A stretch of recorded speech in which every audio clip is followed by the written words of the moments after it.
Hello everyone, this is Group 2 with the problem titled Slipping and Gripping. I'm going to be explaining how to solve Part A. The objective of Part A is to determine the time it takes for the ball to transition from slipping point A to rolling without slipping point B. So some key information we need to know before we get started is that the ball starts with the angular velocity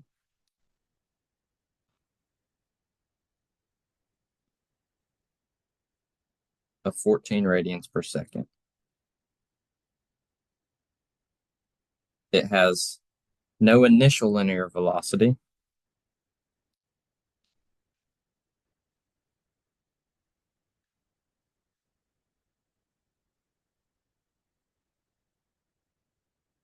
That's going to equal 0. And the coefficient of kinetic friction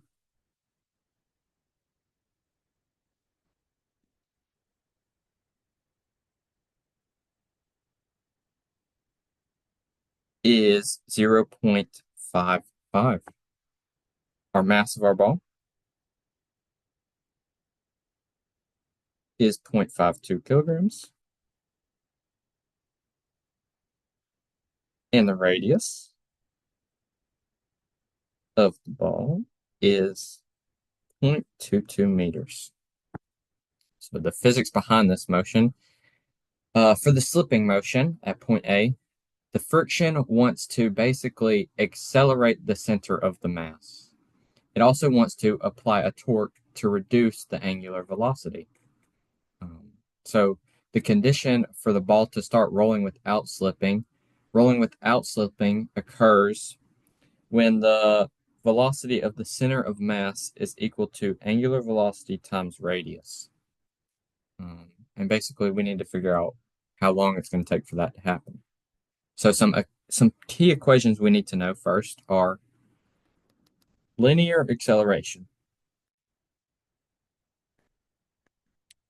And linear acceleration is given to us by A equals the kinetic friction coefficient times gravity. And we also need to know the equation for angular deceleration.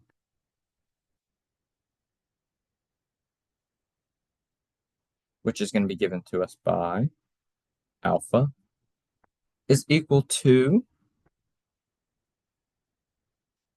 5 times kinetic coefficient times gravity over 2r. And then the relationship between velocity and angular velocity is velocity of center of mass is equal to our initial angular velocity times radius minus angular deceleration times time. So we need to solve for time. So equations of motion, center of mass velocity, VCM,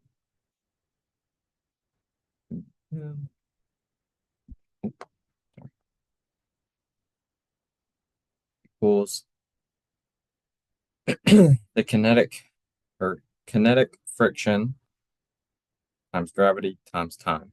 Angular velocity equals initial angular velocity minus angular deceleration times time.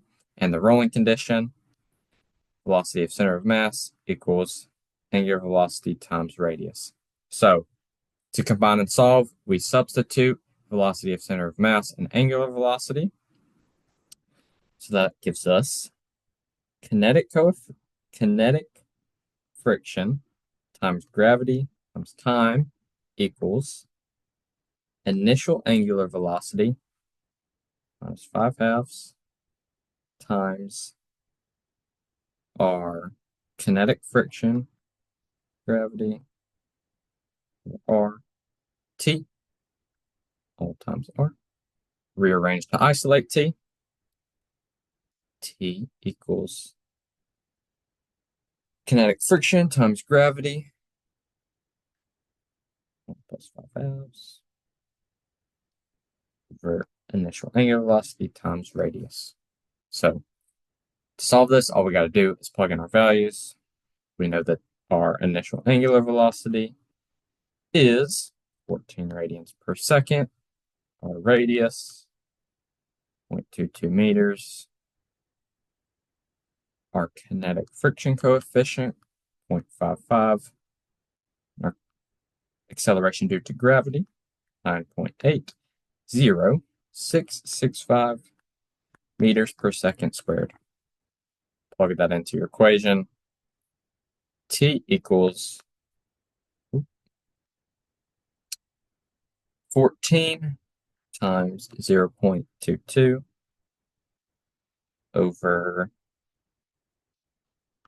0.55 times 9.80665 times 7 halves. And that would give you 0.16 seconds. 0.16 seconds. Thank My name is Jada Arnold, and I'll be doing part C of question 2, which is slipping and gripping. So for part C, it wants to know the speed of the center of mass of the ball at point C. For this, we need to know 4 things.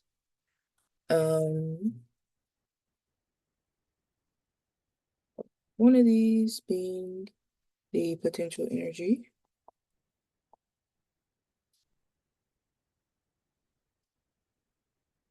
Of point B,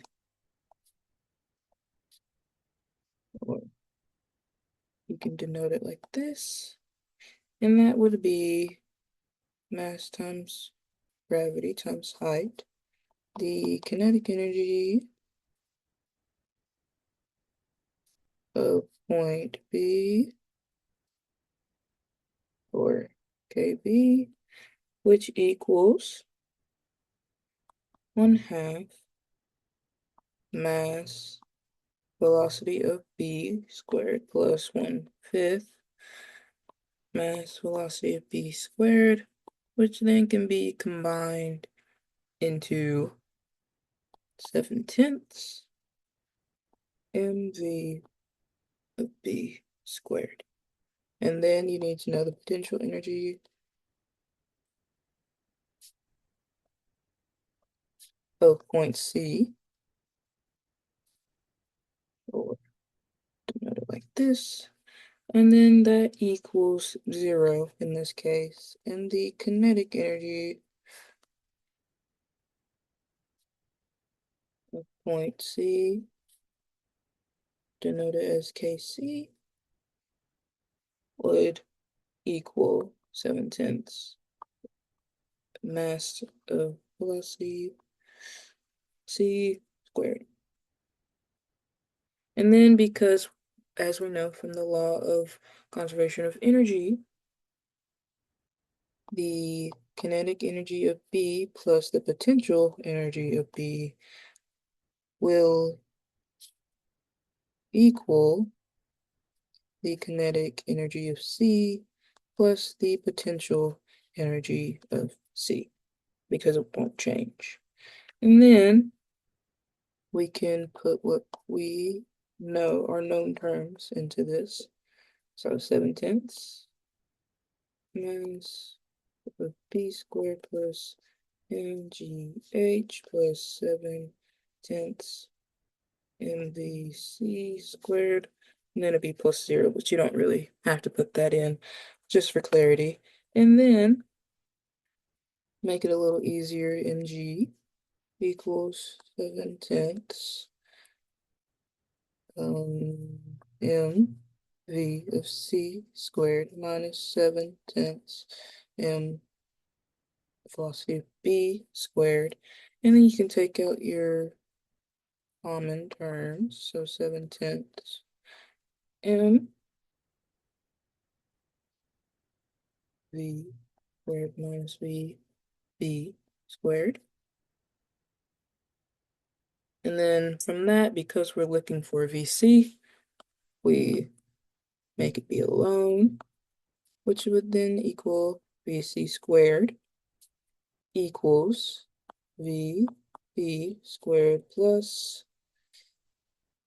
10 to the 7th, or 10 divided by 7. And this is just because you multiply by the reciprocal whenever you try and get that to the other side.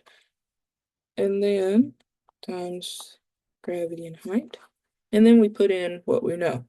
So we're looking for VC squared equals VB is what we got for part B. So that'd be 0.88 meters per second. 0.88 squared meters per second. And then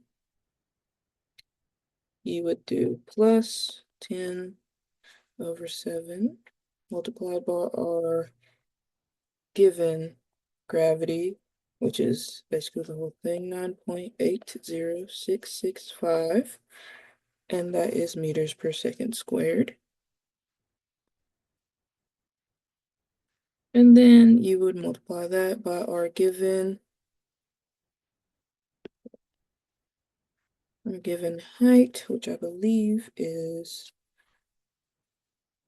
0.3, yes, meters. And then once we get all of that, you do see all of that. I already did the math for us to make it easy, and then that would equal 4.97725. And then you would have to get the square root of those to just get VC. And then that would equal 2.23 meters squared. And then, because I already did it for us, we can see that was correct.